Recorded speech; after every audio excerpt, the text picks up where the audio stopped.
श्री शिवाय नमस्तुभ्यं। श्री शिवाय नमस्तुभ्यं। राधे राधे दोस्तों, जय श्री कृष्णा। आप सभी भक्तजनों पर भोलेनाथ की कृपा बनी रहे।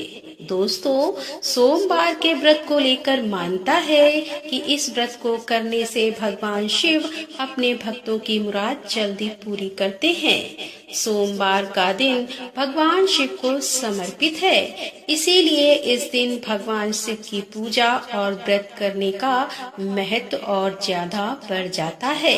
यदि आप सोमवार के व्रत करते हैं तो आपको सोमवार व्रत कथा पढ़ना बेहद जरूरी है, क्योंकि इसके बिना आपका व्रत अधूरा माना जाता है। तो आइए सुनते हैं सोमवार की व्रत कथा। एक बार किसी एक नगर में एक साहूकार था। उसके घर में धन की कोई कमी नहीं थी, लेकिन कोई संतान न होने के कारण वह बहुत दुखी था। संतान प्राप्ति के लिए वह हर सोमवार को व्रत रखता था और पूरी श्रद्धा के साथ शिव मंदिर जाकर भगवान शिव और माता पार्वती की पूजा करता था। उसकी भक्ति देखकर एक दिन माँ पार्वती प्रसन्न होकर भगवान शिव से साहूकार की मनोकामना पूर्ण करने का निवेदन किया। पार्वती जी के आग्रह पर भगवान शिव ने कहा कि हे पार्वती, इस संसार में हर प्राणी को उसके कर्मों का फल मिलता है और जिसके भाग्य में जो हो उसे भोगना ही पड़ता है। लेकिन पार्वती जी ने साहूकार की भक्ति देखकर उसकी मनोकामना पूर्ण करने की इच्छा व्यक्त की।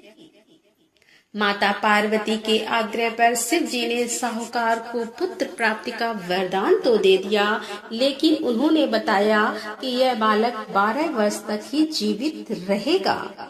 माता पार्वती और भगवान शिव की बातचीत को साहूकार सुन रहा था, इसीलिए उसे ना तो इस बात की खुशी थी और ना ही दुख था। वह पहले की भांति शिव जी की पूजा करता रहा। कुछ समय के बाद साहूकार की पत्नी ने एक पुत्र को जन्म दिया। जब वह बालक 11 वर्ष का हुआ तो उसे पढ़ने के लिए काशी भेज दिया गया।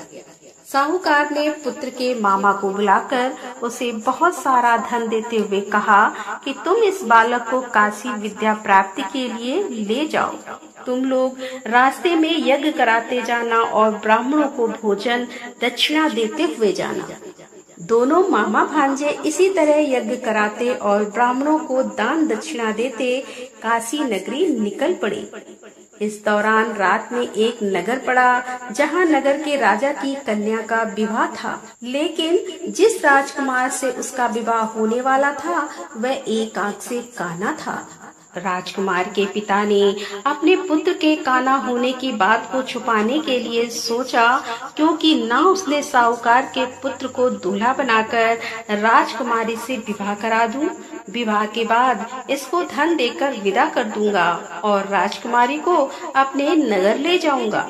लड़के को दूल्हे के वस्त्र पहनाकर राजकुमारी से विवाह करा दिया गया। साहूकार का पुत्र ईमानदार था, उसे यह बात सही नहीं लगी, इसीलिए उसने अवसर पाकर राजकुमारी के दुपट्टे पर लिखा कि तुम्हारा विवाह तो मेरे साथ हुआ है, लेकिन जिस राजकुमार के संग तुम्हें भेजा जाएगा वह एक आंख से काना है। मैं तो काशी पढ़ने जा रहा हूँ। जब राजकुमारी ने चुन्नी पर लिखी बातें पढ़ी तो उसने अपने माता पिता को यह बात बताई। राजा ने अपनी पुत्री को विदा नहीं किया, फिर बारात वापस चली गई। दूसरी ओर साहूकार का लड़का और उसका मामा काशी पहुँचे और वहां जाकर उन्होंने यज्ञ किया। जिस दिन लड़का 12 साल का हुआ उस दिन भी यज्ञ का आयोजन था। लड़के ने अपने मामा से कहा कि मेरी तबीयत कुछ ठीक नहीं है। मामा ने कहा कि तुम अंदर जाकर आराम कर लो। शिव जी के वरदान के अनुसार कुछ ही देर में उस बालक के प्राण निकल गए।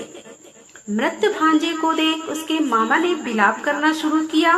संयोग बस उसी समय शिव जी और माता पार्वती उधर से जा रहे थे। पार्वती माता ने भोलेनाथ से कहा कि स्वामी, मुझे इसके रोने के स्वर सहन नहीं हो पा रहे हैं, इस व्यक्ति के कष्ट को अवश्य दूर करें।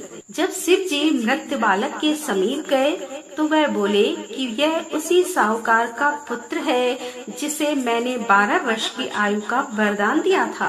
अब इसकी आयु पूरी हो चुकी है। लेकिन म्रात भाव से विभोर माता पार्वती ने कहा कि हे महादेव, आप इस बालक को और आयु देने की कृपा करें, अन्यथा इसके वियोग में इसके माता पिता भी तड़प तड़प कर मर जाएंगे। माता पार्वती के पुनः आग्रह पर भगवान शिव ने उस लड़के को जीवित होने का वरदान दिया। शिव जी की कृपा से वह लड़का जीवित हो गया।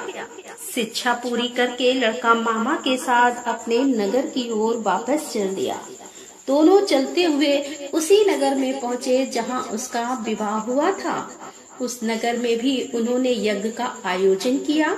उस लड़के के ससुर ने उसे पहचान लिया और महल में ले जाकर उसकी खातिरदारी की और अपनी पुत्री को विदा किया। इधर साहूकार और उसकी पत्नी भूखे प्यासे रहकर बेटे की प्रतीक्षा कर रहे थे। उन्होंने प्रण कर रखा था कि यदि उन्हें अपने बेटे की मृत्यु का समाचार मिला तो वह भी प्राण त्याग देंगे। परंतु अपने बेटे के जीवित होने का समाचार पाकर वह बेहद प्रसन्न हुए। उसी रात भगवान शिव ने साहूकार के स्वप्न में आकर कहा कि हे श्रेष्ठ जी, मैंने तेरे सोमवार के व्रत करने और व्रत कथा सुनने से प्रसन्न होकर तेरे पुत्र को लंबी आयु प्रदान की है। इसी प्रकार जो कोई सोमवार व्रत करता है या कथा सुनता है और पढ़ता है, उसके सभी दुख दूर होते हैं और सभी मनोकामनाएं पूरी होती हैं। तो बोलो शंकर भगवान की जय, बोलो माता पार्वती की जय। तो दोस्तों, कैसी लगी आज की ये कथा?